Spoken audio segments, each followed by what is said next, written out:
This is an interesting one. JLGTA. Subject is Roman a genius? Hey, keep it 100 crew. This is my second email to you. My question is this: is Roman a genius for signing a part-time contract and still be the top guy? Most fans complain he's never there, but when he's announced for a SmackDown, the ratings do go up. I see as good marketing and protect the company's top star. By the way, any of you guys fans of Marilyn Manson? Um, I'm not that big of a fan of Marilyn Manson, but I would like to say that like I like the usage of Roman because dude, it's very difficult for wrestling to draw on a periodic basis, and every once in a while, you want like a draw to be on the show because the show is more seems more interesting when Roman's on and he's announced like something's going to happen this week, which is that's kind of like the way fans kind of watch this stuff. They like the bigger shows, they like the big events, they like it when a show seems like more is going to be happening than the previous week, and that's their viewing patterns. You know, like these days because there's so much content on. It's hard to be interested in everything every week. You know, what do you think about that? I would say two things. Number one, I loved Marilyn Manson from the music to his look, Mm-hmm. and because it was just so different. And I liked the way he used Marilyn Monroe and Charlie Manson and threw it all together. Um, and then the other thing that I wanted to say, what was the first question that he asked? Because I wanted to say something. Is Roman a Uh, genius for signing a part-time contract and Okay, still being? I Yeah. wouldn't call it a genius. It's just smart. He saw Brock Lesnar do it. Maybe The Rock did it for a while. Maybe did Steve Austin ever do it? maybe I don't know. Nah, no, no. Okay, well he's seen Brock do it. All right, and he's like, well, if Brock can get away with it, I can get away with it. So very smart. Hey, you're not oversaturating yourself, and you're staying the biggest That's star in the right, business. Yeah. right. So next is from Mark Montanaro, and the subject is WrestleMania leaks. K100 crew with the leaks that came out today to Sports Illustrated. This is last Wednesday, by the way. Do you think there's a possibility that Tony Khan paid an anonymous source to leak this information out? What? Tony's taken a lot of L's lately, and could the WWE Netflix deal have been his breaking point, causing him to do this? Question for Joe: with Conan mentioning the Hambone show to this day, would there be a possibility he would sign another member of the Russo Whack Pack to the Creative Control Network? Possibly Big Josh Hinkle with his Matchbox Car podcast, Scott Wayne Casey Gale with his Who? food reviews, to name a few. Who? They? But guys that will probably end up on Joe's network. Russo brand guys. Right, yeah, but a bunch of no names. I don't think Tony leaked. Who would he pay? Yeah, I mean, right. Yeah, that's he And made. and and remember those spoilers were taken back. The guy, what was his Sports Illustrated? Oh, Justin Barrasso. Barrasso Yeah, came back and said, "Hey, that was misinformation. My bad." So yeah. Okay, so next one's from uh, Kenneth F. McAllister. Subject is Rock versus Roman at WrestleMania 40. What's up, K100 crew? With all this talk of very possible Rock versus Roman at WrestleMania this year, I have a question for you guys. Is it possible that WWE is going to build a Rock versus Roman next year instead of just throwing it out there 90 days before the show of all shows? There's so much heat on the Bone story wise that they could build this match up for an entire year without Roman or Rock even touching until WrestleMania 41. With the Netflix announcement, the Peacock deal being up next year as well, is it more likely WWE is hedging their bet that Rock versus Roman could be the cornerstone to their next massive network licensing deal? I think that makes more sense business wise. What about you guys? I completely disagree. Bro, you can't. We've been sitting on Rock and Roman for like 3 years now. Like it's time to pull the trigger, especially Right. with Punk out. And they've had to change the card, and it looks like they're going with Cody and Seth maybe instead, and doing Rock and Roman. You know? And not only that, he says, "Oh, with 90 days before, that's all you need." You Right, know, that's all you need. And even right, if he showed up as a surprise, the whole place would erupt. I mean, like Disco said, because this has been right, marinating for 3 years. right. And Joe, you don't want to chance it to another year with he's got the XFL and movies and he's got so much going on. You don't want to wait another year. Joe, you sent these emails to me with the oldest ones near the excuse end. me. You know, so this is kind of like a real weird way Right, to but send that's me this. that's how we've done it so that the new ones are right in the beginning, and then that Yeah. way, All right. yeah, So Anthony usually you can Hunt, get to them first. Sorry. yeah, Anthony Shouldn't it Hunt. be the oldest one at the beginning and you come up to the newest one? Well, it Yeah, just but seems like then we're going backwards here. yeah, Actually, you know what? These guys don't get their emails in from now on time. I'm not going, and it goes to. If they miss the recording from the week before, we're not going to read them because And just put it on the this one's next like one. 8 days old.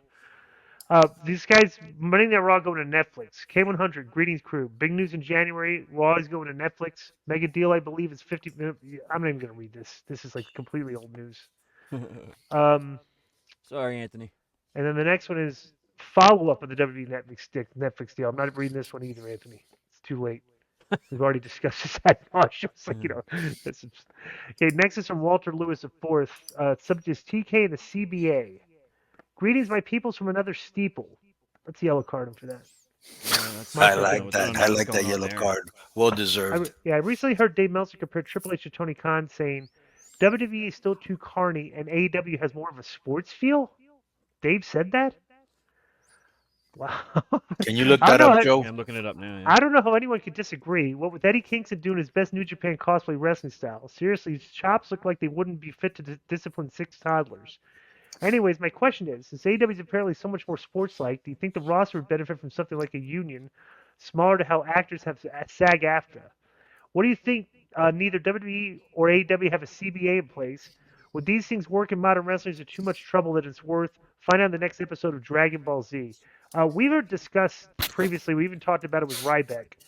A union's, bro. You can't give the workers, like, if you do a collective bargaining and you give professional wrestlers like too much creative freedom, it's going to be very difficult to write a weekly show with all the input, the wrestler changing things, and it's the formula for wrestling works right now, and the guys make enough money to buy their own insurance. So I don't, I think yeah, but the problem here's the problem. Here's 2 problems. You say, okay, well, creative, they're gonna be having their inputs. Well, that happens in Hollywood all the time. They got writers and they work it out, so they could do it with the wrestlers. The point where they disagree with you very much so, Disco, is with all the money that Vince and WCW made, and those are the 2 big ones, and now AEW is making. Bro, these guys, number one, aren't really independent contractors like they state they are. Number 2, they get no overtime when a lot of times you know how long we work and how late we stay. The other one, which is the biggest one to me, is you can't get a workman's comp or a pension. I think it's time, Disco. A modified version of it. I think it's time. I mean, you wouldn't like to get a monthly check, a pension? I mean, you can put money away for that. Yeah, but you should also get a pension, just like post guys do and other people do and actors do. Everybody gets a pension. Like I said, I would not be against the because they classify as independent contract instead of employees, which is what we are. I'm aware of that, but I'm saying, like, I don't think people are looking at their bank accounts and complaining. Well, a lot of people are. The guys on top aren't. Yeah. Not everybody's getting paid, dude. Next is, well, maybe I don't see that. It's a meritocracy. The guys that deserve it more get more. It's not a meritocracy because the most skilled guys aren't the guys on top. So the guys that connect with the fans do. So that is true. We can argue this ad nauseum. That is true. There's a million things. But there's a lot of people that deserve better places and they don't have them due to politics. Yeah. I didn't see that specific Meltzer quote anywhere. He said it in the past, but I haven't seen anything recently. Let's suspend that guy. Yeah, for potential misinformation. Yeah, hey, he can actually come back in the email with the source. He's already suspended. Now I will say this. Oh, he is? Okay. So give him a red card because he put in So here's the thing I wanted to say about Eddie Kingston. Now I'm a big Eddie Kingston fan, pot belly and all. Okay, but bro, you've gotta be kidding me with those chops in the corner. That looks ridiculous. And maybe the so-called smart fans like that and pop, but anybody else that is watching that's got to be going, you've got to be kidding me. Yeah, how hard is it to lay it in, dude? Right. And you're like, if somebody's telling you that guy his gimmick is a New York tough guy, you watch that spot, you're like going, yeah, really? All his credibility goes out the window. Yeah. So next is from Impact Entertainment. The subject is Tony Khan hurting AEW. What's up, everyone? Hope you're all doing well. My question to you all is this: do you guys think that Tony Khan hurts his AEW brand more than the meaningless matches or lack of storytelling, with the stories not being good enough to begin with? For me personally, it's been a turn off to watch any AEW content as of late due to how the guys act in social media. Where now I started watching WWE again mainly because of the Bloodline stuff. LA Knight segments, and now Punk is back, where before I would only check out stuff through your guys' podcast and Jim Cornette's. Keep in mind, I work long hours. I'm also a father with a wife at home, and there's a lot of people going through the same thing where they can't keep up with everything like they like to keep up with. And Tony keeps putting out too much meaningless content out there. Chris Van Fleet is right on how we watch television nowadays. Just watch the small clips online. You know what? You make a good point, bro. Like I said, and I talked about this with Vince when we did, this. There's people literally that listen to us. We will drive them to maybe watch some of the clips from the shows, and you know what they might do? They might watch one of the pay-per-views. And this is somebody that's not watching the show regularly. So like I said, the WWE does a very good job of filling you in online, on Twitter, on social media, filling you in with what's going on in the product to keep you interested enough to maybe go to a show or buy the Peacock thing and watch one of the pay-per-views. Yeah, and how can 4 years in they not get that? And with all the veterans that are around them, I'm sure they're telling him it's like that's a big thing to not take care of, Right. Yeah, and I agree with him because, I'm married. I have a lot of work to do for this show and others. When AEW first came out, it was like a destination view for me. Like, all right, this is the wrestling I'm watching this week. But as they added shows, I lost interest too because I couldn't keep up with everything. I'm putting on Dynamite and I don't know what's happened on Rampage and why is this guy mad at this guy? Oh, that tag team broke up. I didn't know that. I agree 100%. It's too much. But at the same time, how do you turn down a paycheck from your television company that wants you to give them more stuff? So the next one's from Jared Avia. I'm not going to read it because he sent it on Tuesday. Okay. Jared, we tell everybody you need to send these in by Sunday night usually, and Monday at the very latest because we record on Monday. So you were talking about the Netflix deal, which we already talked about last week. So this will not be read. Let me just say this: I can tell you what happened here, Di. Go ahead. Exactly what happened is, if you look at the time, he sent that. The problem is we were already recording the mailbag. You got 2 hours earlier than that, Jared, and you would have been good. Okay, but Joe, yeah, I wanted to rebuttal what you said about Tony Khan and the TV rights. He can't put down money. Yeah, he can't put down money, but here's a real plausibility. If you don't maintain ratings, you're not gonna be getting that money. And we've already seen it in the attendance. Okay, the pay-per-views are always gonna make money because they put on bomb pay-per-views, right? But we've seen their ratings dip and dip. Yeah. And it's like when everyone points back to Thunder, including Eric, Kevin Nash, about being the point where WCW went in the wrong direction. But at the time, WCW was.